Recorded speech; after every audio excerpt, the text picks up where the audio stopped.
That's fine. Former Baylor defensive lineman Shawn Oakman. There's a picture of him. He plays for the Toronto Argonauts in the Canadian Football League, and he was big, huge, massive smile on his face. Is a tweet from Evan Willsmore, a part of the Grey Cup Championship in Toronto. Congratulations to Shawn Oakman, and what a story, what a book that could be one day. Yeah, great for Shawn that he got to experience that. And you're talking about ratings in Canada. 8.2 million people watch the Grey Cup. Yes. I saw that today. Yes. So the CFL, like, we don't get it down here. And the only time I think we got excited about it was when they had staggered their season a little bit more. So you could see it, I guess. But, there was the NFL lockout was potentially going to happen. But it's a big deal up there. It's huge. So didn't he make like a deciding play with a blocked field goal or whatever it was? I didn't see the exact block kick that he got. I didn't see the clip of it, but I did see there was, in passing, mention that he had a pretty huge play that, was part of the outcome of that game. So, yeah, I just vividly recall all of the just mess that was whenever he first had allegations made against him back in the midst of Baylor's whole ordeal.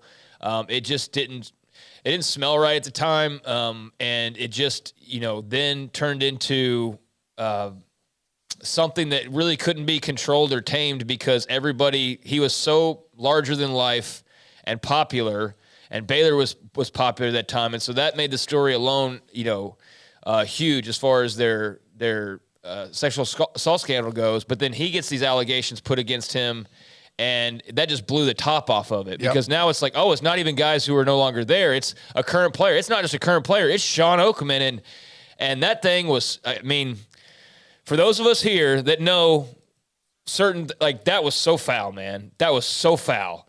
And, he then got drugged through the court process and basically had his entire name tarnished, and he was guilty before he was ever even had an opportunity to say a single word, and got raked over the coals and called everything under the sun, and was never given a single chance to say, like, no, I didn't do anything, and had to go through all that process and eventually got his name cleared, although you can't clear the internet ultimately. But I'm just really happy for Shawn that he went through the process. The process came to the result that it did, and it said that, hey, you are not guilty of these allegations, and he couldn't get his NFL dream back, which he certainly would have at least dipped his toes in those waters. Like, he would have been drafted coming out of Baylor. How high can be debated because magazines often tended to completely overrate him based solely on how he looked and those things. And I think once you got into combine time, like, his athleticism and his size would have definitely attracted some people. But I don't know that it would have had him as like a first-round pick when, once you go through the whole meat market of it all, because there were flaws in it. So I don't know how high he would have gone, but he would have gone without a doubt. And, what kind of career he had, I don't know. I'm just thankful for him that he can have an opportunity elsewhere. And he's even if it's not the one that he wanted originally, and it's not the money that he probably thought he was going to have either, but he's getting an opportunity. He's won a Grey Cup now. He's a star in the CFL, so good for him, man. Shawn, I was really, of course, having to cover as much as I did with Samu Kawachu and everything that was going on there, just keenly aware of what was going on. And I had that story before anybody did on Shawn, and it was weird from the jump. I mean, it didn't jive with everything else that had happened and the stuff that we knew that had happened, not the wild, ridiculous speculation that went on of terrible things, but it was peculiar. And I was kind of worried for Shawn as it went on, because he is a very different kind of dude.